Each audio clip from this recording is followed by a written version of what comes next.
Tiri kuti manhero akanaka zvikuru sei kwamuri vateereri venefenyuro Star FM sounding good all the time together with Capital 100.4 FM Harare's Heartbeat.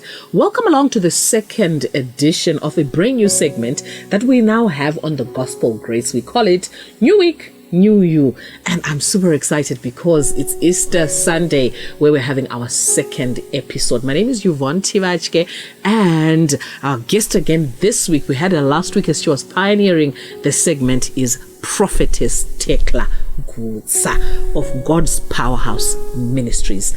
Good evening, Prophetess, and welcome. Thank you so much, Yvonne. Good evening to you. Yangarisei zororore Easter kwanga kwakadiko kushondo. Zorore Easter ranga rakanaka. Tinotenda kuti after Easter zvakawanda zvakanaka zvichaitika. Ndizvozvo. Okay, so our segment is called New Week, New You. Yes. Last week takataura zvinhu zviri very powerful. Our theme was Arise. Tikataura sisina ma beautiful gates. Aiwa takataura zvakati one day. Nasi unoyu mati mimi mune theme yamuri kuti mimi the resurrection. Zvakamira sei munhu akatasana nekupinda mushondo idzva achibva kuzorore Easter. All right. Thank you so much, Yvonne. When I'm focusing on this theme, the resurrection, tikutaura rumuko, tikutaura kumuka kwezvinhu zvese zvakanaka. Saka ndiri kutoti kune vanhu vese vakateerera nguva ino Mwari atitira zvakanaka. After Jesu Kristu vamuka, tiri kutotarisira kuti upenyu hwedu hwashanduka.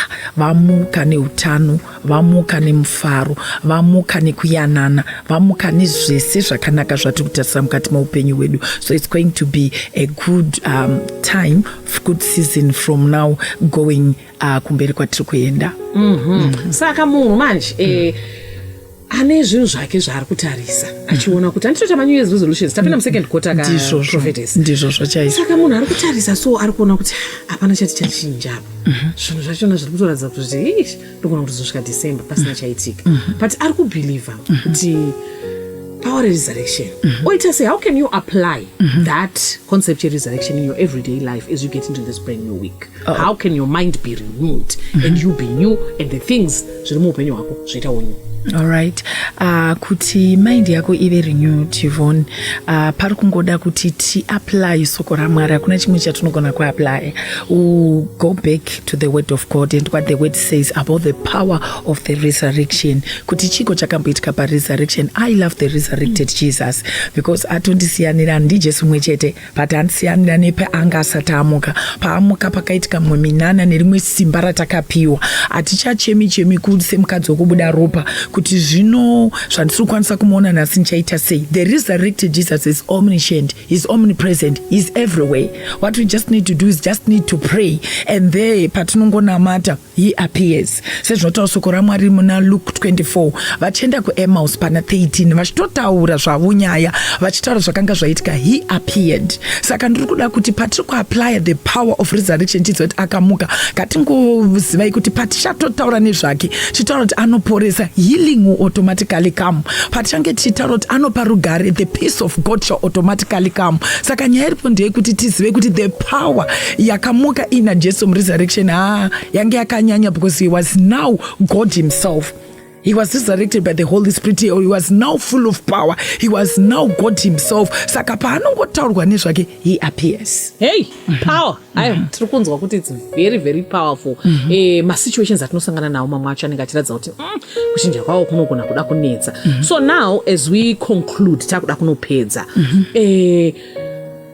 Pane zvandiri kuona zvakawanda zvinoitika especially muDM nemasocial media patanga tiri pa program ye last week. Ndizvozvo. Right. Vazhinji vaichema marriages avo. Vazhinji vaichema nezvinhu zvekumabasa. How can they apply this resurrection power as we get into this week? Pane pamaitaura paipai kuti marriage muri pama beautiful gates wakapinda but iri nezvafa. Pane pamaitaura kuti business rakafa muzvitsitsini. Resurrection power yo apply was saying mushondo rinoratira kupinda. Munhu anofana kumeditate on which word of God. How are they supposed to pray for this resurrection power to apply in life now? All right, thank you so much, Yvonne. I would want to say resurrection power. Ndongotokurudzira munhu averenge Luke 24 yese zvayo because kubva kwainotanga kusvika painopera kutaura zvekumuka kwaJesu, asi pane zvakawanda zvakaitika. Pane chinhu chinonzi spiritual blindness. Vanhu vakasangana naJesu vachienda kuEmmaus havana kumuziva Yvonne. akazozvirivhela kuvavari. Saka vamwe vakatogara futi mamarriage kwati achitaura kuuya pasina kutomuziva Jesu wacho. Saka chatopo ndechekuti mweya mutsvene ndakuda kuti ndivhurwe maziso, ndisaite spiritual blindness. Right. Kana ndavhurwa maziso pamwe pacho patiri kuti marriage yanetsa, pamwe ini nditori neproblem. Saka ndikavhurwa maziso ndichaona pandiri kuresva. Nekuti sometimes tinogona kuti marriage yanetsa tingotoda kuapply spiritual resurrection power. Inini zvimwe zvacho zviri physical. Pampacho handisi kubika, pampacho handisi kuaina, handisi kuwacha, pampacho sababa vemba handisi kuchengeta mhuri, handisi kutaura nevana zvakanaka nemudzimai zvakanaka. Hapasi kuda prayer nendima paivhoni. Pari kuda kuti Mwari kana vavhura meso, marriage yacho inochitotanga kutofamba ndotoona kuti apa ndenge ndichiresva, nguva dzandanga ndichibika handidzo, nguva dzandiri kusvika kumba handidzo, ndogadzirisa. Saka pakuda kuti munhu avhurwe maziso ake. Kana kuri kumabasa kubusiness, pamwe ndiri kuhodha zvinhu zvisiri kudiwa, zviri musizini here. Saka kana ndichinge ndanamata, mweya mutsvene avhura meso angu sezvakaitwa varume ava vaifamba havona Jesu, vasi kuziva kuti ari pakati pavo, ndichaziva zvekuhodha zviri musizini. Ndichaziva kuti ndikufanira kufamba sei, ndichaziva kutaura nemaclients zvakanaka. Pamaclients ari kutoipa kuti nini ndiri kungotaura rafu, maclients akutonditiza. Saka ndikasavhurwa meso ndicharamba ndichitaura nendimi pasiri kuda ndimi. Pari kungoda kungoti kana ndavhurwa meso namweya mutsvene ndobva ndachijekerwa kuti chii chinofanira kuitika. Saka tikaaplya power yeresurrection pane zvakafa zvakawanda zvikufanira kuti kwaku zvomuka zvotanga kumeka sense. Asi chekutanga toda kuvhurwa meso kuti tizive kuti Jesu titori naye. Handina mwe spiritual life yangu ndoenda kuchechi, handine chigaro prophetess, handina chandisingaite kuchechi, ndinoremekedzwa pandiri kunzwa kuti mukati mangu makafa. Very quickly in about a minute timubatsire munhu iyeye anofanira kuita sei resurrection apa. Alright, apa resurrection matitles even nemapositions kwandiri nedzimwe nguva ndoti hana basa. I wouldn't mind chero munhu akasati ndidana kuti prophet azvibvise umwari hwandee ndakagashira. Kuziva Mwari is personal experience.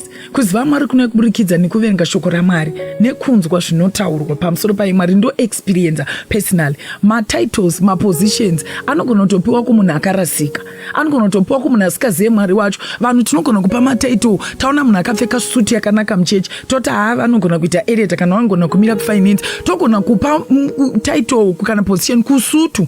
Munhu ari mukati mesuti momomo haasi kuziva zvaari kuita.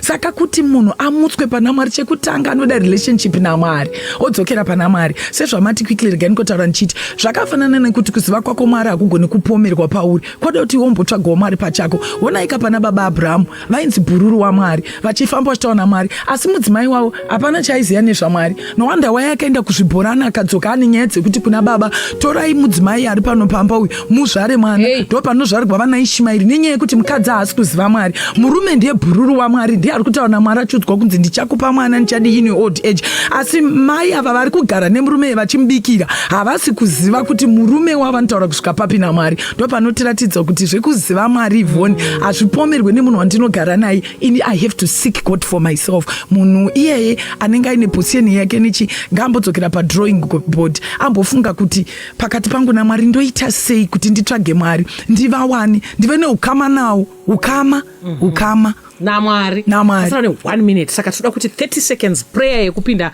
mu-new week. Tobva tangozivisa veruzhinji kuti vanokuwanai kupi, vanoconnecta nemisei pamafacebook, pamawhatsapp, pamwe chete vanoda kuzoya kusangana. Saka totanga neprayer tobva tazivisa vateereri kuti munowanika papi. Alright, zvakanaka hazvo, regai tinamate. Thank you, our Heavenly Father, for this new coming week. We thank you, Holy Spirit of God, for thy hand of power. Nesimba rerumuko Baba, zviratidzei kuvana venyu sekurivhila kwamakazviita kuvarume avo vachienda kuEmmaus. Baba, zvirivilei kune vazhinji havasi kuziva kuti muri kutofamba navo. Chiitai vaone, vavhurwe meso avo muzita nemuropa raMambo Jesu. Amen. Isusu tinowanikwa paHake Park Primary kuMeberine. Ndichataura namba dzefoni 0776 260 700, 0776 260 700, 0773 697 901. Ndo patinobatika. Facebook page yedu pane yakanzi Tecla Gutsa, pane rimwe rakanzi Prophetess, is not really active, rakanzi Tecla Gutsa. Ndo kwatinechisa maaudio, masermon nezvimwe, uyezve tine program yedu iri kuya manje yekunamata yatinayo Easter fast ichange iriko kupera kwemwedzi unoyu. Saka Mwari ngaakuitirei zvakanaka. Tinotenda zvikuru Prophetess. Tinosangana nemi zvakare svondo rinouya tichiti new week new you. Thank you so much for watching.